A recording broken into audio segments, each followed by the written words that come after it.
Hello everyone. आज हम देखेंगे ऑप्टिमल ट्रांसपोर्ट का इंट्रोडक्शन मॉन फॉर्मूलेशन के साथ। ये है हमारी आज की आउटलाइन।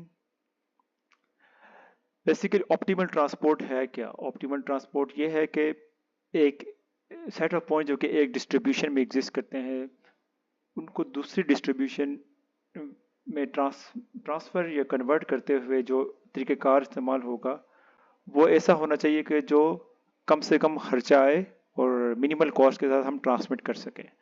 इस तरीक़ेकार को हम ऑप्टिमल ट्रांसपोर्ट कहते हैं। इसकी एक एनालॉजी ये है कि सेंड को सोर्स, जो कि एक सोर्स है, किसी भी सोर्स से होल को जो कि टारगेट जगह है फिल करने के लिए कम से कम लागत आए या कम से कम कॉस्ट आए, वो कौन सा तरीक़ेकार होगा। और जो कि तरीक़ेकार जो होता है वो टी होता है, जो कि ट्रांसपोर्ट प्लान होता है, जो कि हमें बताता है कि कैसे म्यू को पॉइंट्स को म्यू से वी के अंदर ट्रांसमिट किया जाए कम से कम कॉस्ट के साथ। कॉस फंक्शन जो भी इस्तेमाल होता है इसके अंदर, जो कि बताता है कि एक्स को, सेट ऑफ पॉइंट्स को जो कि म्यू डिस्ट्रीब्यूशन में हो, उसको वाई में मैप करते या वाई में लेके जाने के लिए कितनी कॉस्ट आएगी, लागत आएगी। जी, सबसे पहले इसकी बात जो है तो गैस्पार्ड मॉइज ने की थी 1781 में।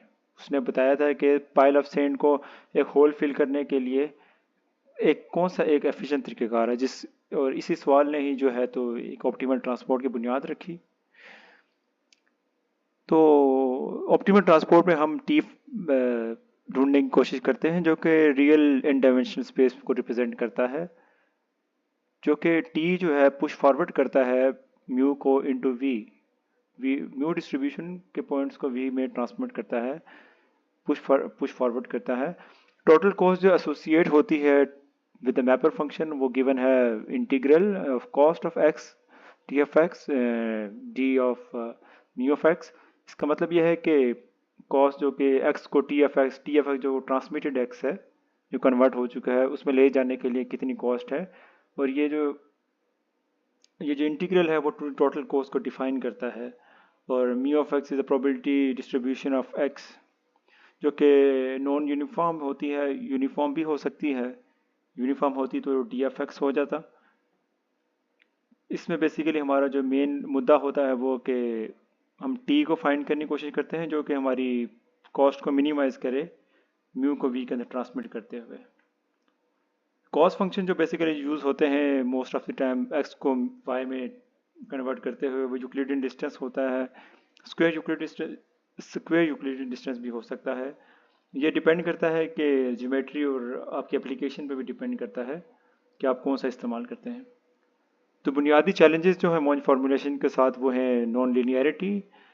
बेसिकली जो टी जो मैपर फंक्शन होता है, अगर वो सारी की पैटर्न्स को, सारे पॉइंट्स को म्यू को वी के अंदर कंप्लीट ट्रांसमिट करे, उसके लिए ये इसका नॉन लीनियर होना ज़रूरी हो जाता है, क्योंकि कंप्लीटली ट्रांसमिट के लिए ये इसको उन पैटर्न्स को भी कैप्चर करना पड़ता है जो म्यू के अंदर एग्जिस्ट करते हैं। इसकी वजह से नॉन लीनियरिटी इंट्रोड्यूस हो जाती है। और basically there is a splitting problem as well के अगर लीनियर होता तो ये एक्स के एक पॉइंट को वाई के अंदर मैप करता। और ये मेथड जो है एक्स के एक पॉइंट को वाई के अंदर मैप करता है। लाजमी नहीं है कि एक एक्स पॉइंट म्यू डिस्ट्रीब्यूशन का पॉइंट एक स्पेसिफिक पॉइंट के अंदर वाई के अंदर ही मैप हो, वो मल्टीपल वाई के अंदर ही पे ही मैप हो सकता है। तो रियल वर्ल्ड में ऐसा ही होता है कि एक्स को अब रेत को, अगर सेंड को एक जगह से दो मल्टीपल होल्स फिल करने के लिए भी आप यूज़ कर सकते हैं। लाजमी नहीं है कि आप सिंगल होल ही फिल करें। एग्जिस्टेंस और यूनिकनेस का मतलब यह है कि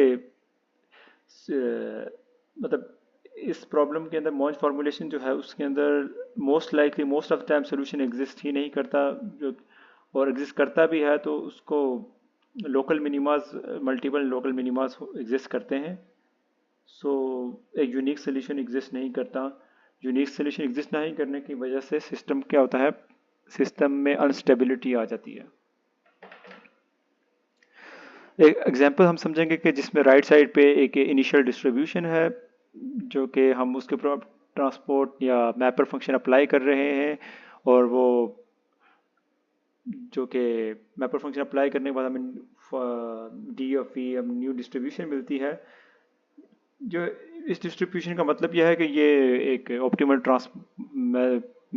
ऑप्टिमल मैपर अप्लाई हुआ है टी, जो कि पुश फॉरवर्ड कर रहा है एक म्यू डिस्ट्रीब्यूशन को into V with the cost जो कि यूक्लिडियन डिस्टेंस हो सकता है।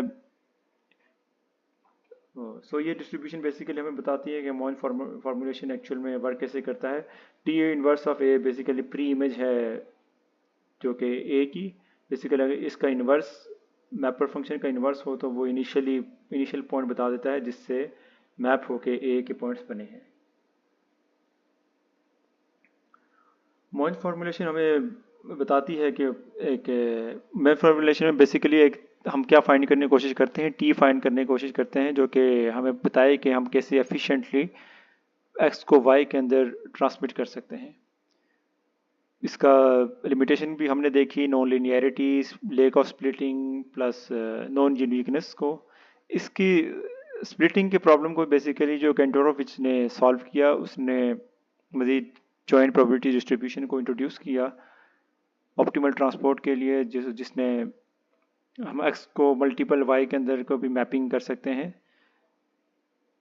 सो इसकी application basically machine learning, economics and आप इन बहुत सारी फील्ड्स के अंदर आजकल पाई जाती है।